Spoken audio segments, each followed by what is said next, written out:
I mean, imagine popping the hood of like a sensible, famously safe 1980s Volvo station wagon. Right, the ultimate practical family car. Exactly. You pop the hood, expecting to see a standard boring engine, but instead you find this roaring twin-turbo V8 racing engine just crammed in there. Oh, man. And that's actually exactly what happens when you look under the hood of Sweden's economy today. Yeah, it really is. Because, it looks like this socialist utopia on the outside, but underneath it is running on some of the most ruthless, hyper-capitalist mechanics on the planet. And we are just so deeply attached to the paint job, right? And the aesthetic of the outside that almost no one bothers to check what is actually powering the machine. Totally. Well, welcome to this deep dive into our source material for today. Glad to be here. So our mission today is to basically uncover the truth behind one of the modern world's greatest economic myths, which is the Swedish Nordic model.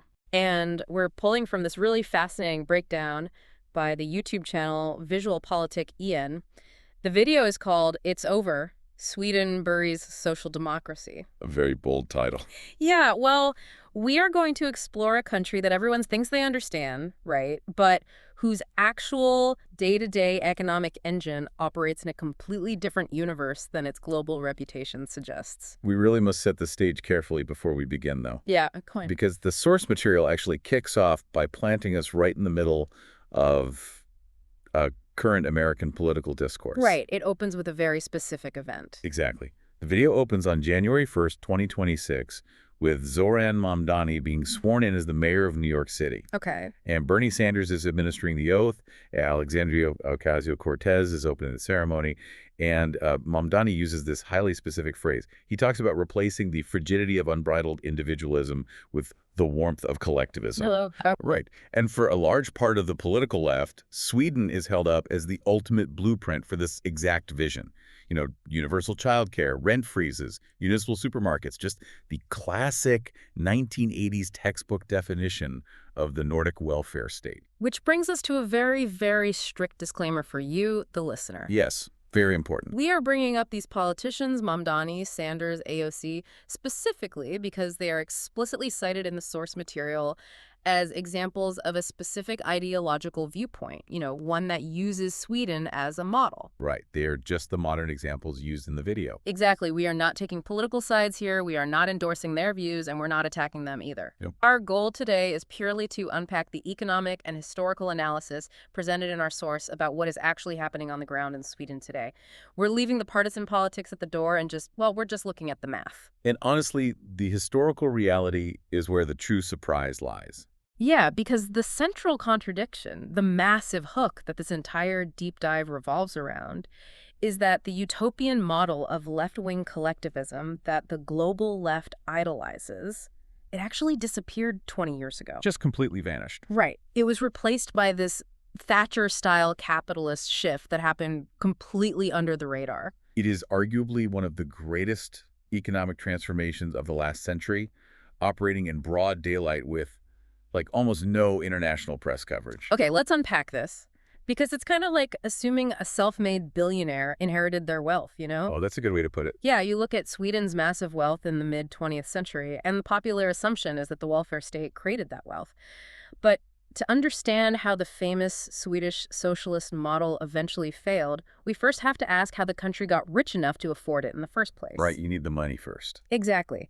If we rewind the clock to the late 19th century, we are not looking at a wealthy utopia. We are looking at absolute destitution. Yeah, and when the source says destitute, they mean Sweden was actually poorer than the Congo at the time. That is wild. It really is. Life expectancy was half the global average. Infant mortality was it was triple what it was in the rest of the Western world. Wow. It was essentially this struggling agrarian society that couldn't even feed its own people. And the situation was so dire that it sparked a literal demographic collapse. Yeah, it's a massive exodus. Between 1820 and 1930, 1.3 million Swedes fled the country, and almost all of them went to the United States. Just packed up and left. I mean, Just pause and visualize that for a second if you're listening. We are talking about 20% of all the men in the entire country and 15% of all the women just abandoning their homeland because they were literally starving. A total devastating drain of human capital. Yeah. But the turnaround, right, the mechanism that finally stopped the bleeding was not collectivism at all. No, not even close. It was the introduction of extreme free markets. The wealth required to build a massive welfare state later on, well, it could only be generated by a hyper-capitalist foundation. Right. And for Sweden, that foundation was laid by this politician named Johann August Gripenstedt in the 1850s. He pushed through these incredibly aggressive free trade reforms. He essentially told the country that free trade could take them from the poorest nation in Europe to the absolute richest. And he was right. Yeah, he was. And the mechanics of how he did it are crucial here. In 1846, they abolished the guilds. Right, the old gatekeepers. Exactly. Prior to that, you needed permission from a guild to practice a trade or start a business, which created these artificial monopolies. It stifled everything. Yeah. But by 1864, they established complete freedom of enterprise. Anyone could start a business. They instituted strong property rights and signed all these free trade agreements. And the economic engine just caught fire immediately. Just roared to life. Because abolishing those guilds meant capital and labor could finally flow to where they were actually most productive. So from 1870 to 1936, Sweden recorded the highest economic growth in the entire industrialized world. 66 consecutive years at the absolute top of the global growth charts. It's unheard of. That era birthed the legendary Swedish multinational giants, today, Ericsson, Electrolux, Volvo. All from that free market boom. Right. By the time the 1940s roll around, Sweden is incredibly wealthy, and it's primarily due to maintaining very low taxes and a completely frictionless environment for business. Which perfectly sets the stage for the dramatic pivot. Oh yeah, the pendulum swings. Because now you have a nation totally flush with cash. So in the 1960s, the Swedish Social Democratic Party, which had been in power for decades at this point, decided they could now afford to build the ultimate egalitarian society. They basically looked at this overflowing national bank account and decided they could buy everything. Everything. But they pushed the fiscal screw so hard that it completely stripped the threads. They started skyrocketing taxes to fund this massive expansion. Public spending eventually reached an astronomical 70% of GDP in the 1990s. And to contextualize how massive a footprint that is, the source notes that public spending in Spain today, for example, hovers around 47% of GDP. Wow, okay. Yeah, so Sweden was 23 percentage points higher than that. The wealth tax just shot up. Yeah. Inheritance tax reached 70%, even when you were just passing basic assets to your spouse or your children. Which is just punishing. And the immediate consequence was this massive exodus of the elite. Oh, absolutely. In 1973, you have the famous IKEA flight. The founder of IKEA, a man who is literally world famous for being incredibly frugal, realized his life's work was going to be consumed by the tax authorities. So what does he do? He packs his bags and moves the entire operation to Switzerland. Yeah, I mean, when your most successful, famously penny-pinching entrepreneur feels so exploited that he abandons the country, you clearly have a severe structural problem. The tax code was effectively punishing the exact same capital accumulation that had made the country rich in the first place. Right, it was biting the hand that fed it. Exactly. But the breaking point wasn't just billionaires fleeing, that's one thing. But it hit the cultural icons, too, which created an absolute public relations nightmare. Oh man, here's where it gets really interesting.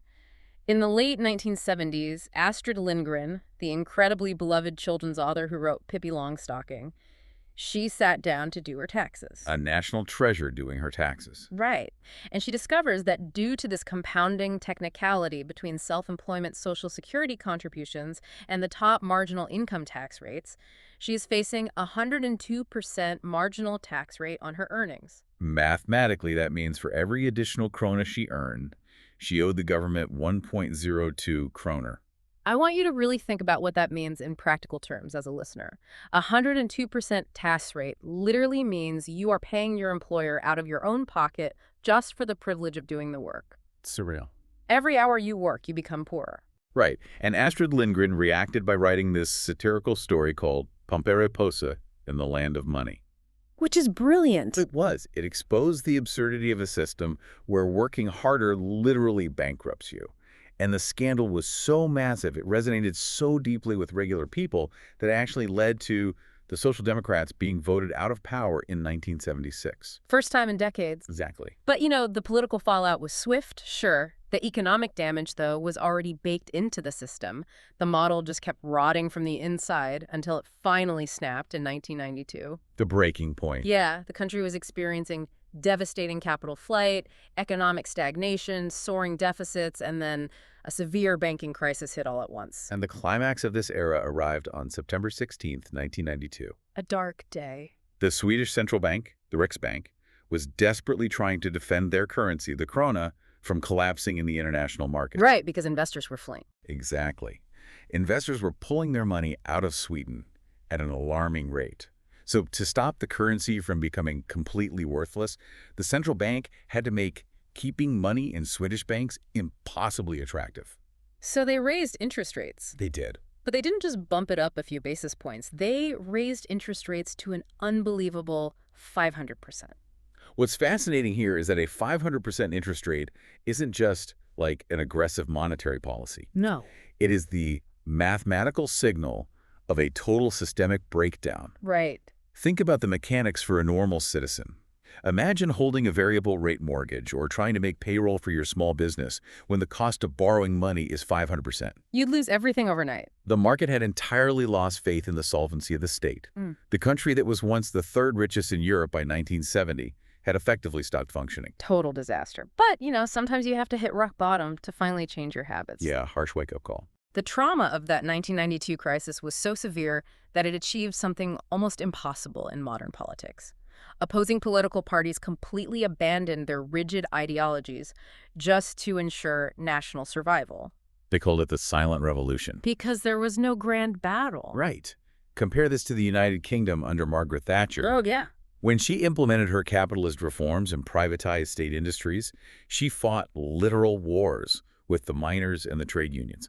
Right. There were violent strikes and riots in the streets. But in Sweden, the shift had massive social consensus. Everyone looked into the abyss of that 500% interest rate and realized the math simply didn't work anymore. You can't argue with 500%. No, you can't. So in 1994, 5 out of the 7 parties in the Swedish parliament agreed to this massive pension reform. They introduced partial capitalization. Which is huge. Yeah, meaning portions of worker contributions were now mandated to be invested in private financial markets rather than just paying into this endless government black hole. And the crucial twist here is who actually led this charge. In 1997, it was the left-wing Social Democratic Prime Minister, Göran Persson, who implemented a strict structural surplus rule for the government. Wait, I have to jump in here. You're telling me the architects of the welfare state voluntarily handcuffed their own spending power? That is exactly what I'm telling you. How did they not get voted out instantly by their own political base for abandoning the welfare state? Well, because the historic culture of Sweden relies heavily on these pragmatic, tripartite agreements between labor unions, capital owners, and the state. Okay, so everyone is at the table. Everyone. When the 1992 crisis hit, the illusion of endless government money just evaporated for everyone, and that included the working class. They saw the reality. Right. So this 1% surplus rule, which required the government to maintain an average 1% GDP surplus over the economic cycle, it became a matter of national security, not just economic theory. They realized that saving money in the good years to prevent the country from completely collapsing in the bad years was literally the only way forward. And thanks to that rule holding strong, Sweden's public debt today is only around 35% of GDP. So what does this all mean? It means the most liberal tax cuts in modern Swedish history were spearheaded by the exact same left-wing party that originally built the tax-heavy system in the first place. Exactly. Under that same left-wing Prime Minister, Göran Persson, the inheritance and gift taxes were abolished in 2004. And the context for that specific repeal is completely heartbreaking. It really is. They originally planned to abolish the tax in 2005. But on December 26, 2004, the devastating tsunami struck Southeast Asia. It's such a tragedy. 500 Swedish citizens who were vacationing in Thailand were killed. And the parliament actually brought the abolition of the inheritance tax forward unanimously to spare the grieving families from being taxed on the estates of the victims. As the source notes, that unanimous vote was the parliament essentially tacitly admitting that seizing 70% of a family's assets upon a massive tragedy was fundamentally unfair to begin with. Right. Even the party to the left of the Social Democrats voted to abolish it. And the cuts just kept coming after that. In 2007, a conservative prime minister, Frederick Reinfeldt, abolished the wealth tax entirely. Done. Income taxes plummeted from that insane nearly 90% peak down to around 50%. Which is, I mean, still high compared to some places. Yeah, definitely still high, but nowhere near the old tax hell levels of the 70s and 80s. And slashing those taxes didn't just save the government from bankruptcy. It inadvertently turned Sweden into one of the most dynamic, privatized business ecosystems on the entire continent. The hyper-capitalist boom, the numbers here are just wild. They really are. In 2012, Sweden introduced these ISK accounts, and the mechanism behind these is brilliant. Oh, it changed everything. Instead of taxing every single trade or capital gain when you invest, citizens pay a very low, standardized annual tax on the total balance of the account. Right, regardless of how much trading you do. Exactly. It completely removed the tax friction from investing. So today, Swedish households keep over 50% of their financial assets in the stock market. To give you a benchmark on that, the European average is only 25%. So double the average. Yes. Swedish families have accumulated over $200 billion in these accounts, which is nearly 30% of the entire country's GDP. That abundance of retail capital has turned Sweden into an absolute corporate powerhouse. Like, between 2015 and 2024, Sweden had over 500 IPOs. Initial public offerings, yeah. According to a 2024 EU competitiveness report by Mario Draghi, Sweden's 500 IPOs are more than Germany, France, the Netherlands, and Spain combined. The scale of that is just staggering. I really want you to visualize that. A country of just 10 million people is outcapitalizing the combined heavyweights of continental Europe. It's hard to even wrap your head around. But, if I'm listening to this, I have to wonder, how does a government afford to run a massive country after abolishing a 70% inheritance tax and a wealth tax? You would assume government revenues would just fall off a cliff, right? This raises an important question, right? Okay. And an April study from the Stockholm School of Economics explains the underlying mechanism here. Okay. It found that the exact opposite happened. Wait, really? Yeah. Yeah. When the state was taking 70% of a company's value upon a founder's death, families would actively hoard cash or move assets offshore just to survive the eventual tax bill. Oh, so they weren't reinvesting it. Exactly. By eliminating the inheritance tax, you unlocked all that frozen capital. Family-owned businesses were suddenly willing to invest heavily in their own growth again. Ah, the Laffer curve in action. Exactly. The companies grew much faster, they became more competitive globally, they created way more jobs, and the government ended up collecting more overall tax revenue in the long run from all the new payroll and corporate taxes generated by that economic activity. A total virtuous cycle. Yeah. And this environment fostered absolute giants like Skype, Klarna, and the battery manufacturer Northvolt. Right. Sweden now actually produces more billionaires per capita than the United States. The so-called socialist paradise has more billionaires per capita than America. Let that sink in. It's a complete paradigm shift. And culturally, the shift is just as drastic. Polls show Swedes are now more capitalist-minded than the French or the Germans. Oh, the source gives this amazing anecdote about that. Oh yeah, the Rolls-Royce one. Right. Jacob Wallenberg, who was part of Sweden's most powerful industrial family, he noted that when he was a kid, there was exactly one Rolls-Royce in the entire country. Just one. Just one. But today, there are over 800. And Rolls-Royce even opened a dedicated dealership in Stockholm back in 2016. But the privatization didn't just stop with luxury cars and tech startups. No. It fundamentally restructured public services too, right?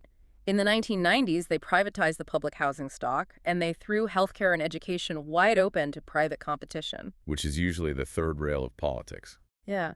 If I'm listening to this in the US or the UK, I'm immediately thinking about skyrocketing private medical bills.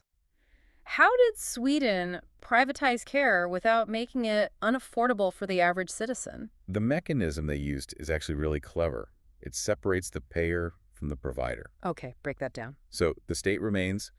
The payer, meaning care, is still publicly funded through taxes, so citizens aren't getting hit with massive out-of-pocket bills at the hospital. Right, you still don't get a crazy bill. Exactly. But the state is no longer the sole provider. The government contracts out the actual medical services to privately managed companies. Oh, okay. And this forces those clinics to compete on efficiency and quality in order to win those lucrative government contracts. Which completely shatters that 1980s textbook image of state-run everything. Today, nearly half of all primary care clinics in Sweden are private. Yeah. Many are even owned by private equity funds. And even the publicly owned facilities are frequently managed by private companies now. The data shows this has consistently reduced costs, cut down wait times, and slashed bureaucracy. Wow. In fact, the source points out that treating appendicitis in a publicly funded but privately managed hospital is actually 15 to 20% cheaper than doing it in a fully public, state-run hospital. And they're innovating faster, too. St. Gurns Hospital in Stockholm is a great example of this. Yes, great case study. It's publicly funded but privately managed, and they have been using AI for 3 years now to detect breast cancer. Which is incredible. Yeah, they're slashing wait times and getting much earlier diagnoses simply because a private management structure can adopt new technology way faster than a massive government bureaucracy can. And the education sector followed the exact same trajectory. Really? Schools, too. Yep. Currently, 1 in 3 public high schools in Sweden is run by private operators, and many of those are actually publicly traded companies. That's fascinating. And that market share just keeps growing because Swedish families are actively choosing to send their kids to them. And the Social Democrats, the left-wing party, they support this mixed model. They do. No one is trying to put the toothpaste back in the tube here. The journey of the Swedish economy is just a remarkable cycle. It really is an incredible arc. They went from being entirely destitute in the 19th century to wildly rich through unbridled free trade and low taxes to practically bankrupt through extreme taxation and collectivism in the 70s and 80s. And they ultimately climbed back to prosperity through a quiet, ruthless commitment to privatization and capitalism over the last 20 years. Yeah. The political discourse during their elections might still sound very social democratic in its tone to outside observers, but the economic reality on the ground is a highly pragmatic, mixed model that absolutely refuses to return to the policies of the 1980s. It just makes you wonder how many other countries are rolling around looking like a 1980s station wagon on the outside, while something completely different is firing on all cylinders underneath the hood. That actually raises an important question for you, the listener, to consider. Let's hear it. If a nation's entire economic reality can undergo a 180-degree transformation over 2 decades, all while its global reputation remains entirely frozen in the past, what other economic miracles or disasters around the world are we completely misunderstanding today simply because we're relying on 40-year-old textbooks? That is a great point to leave on. Thanks for joining us on this deep dive.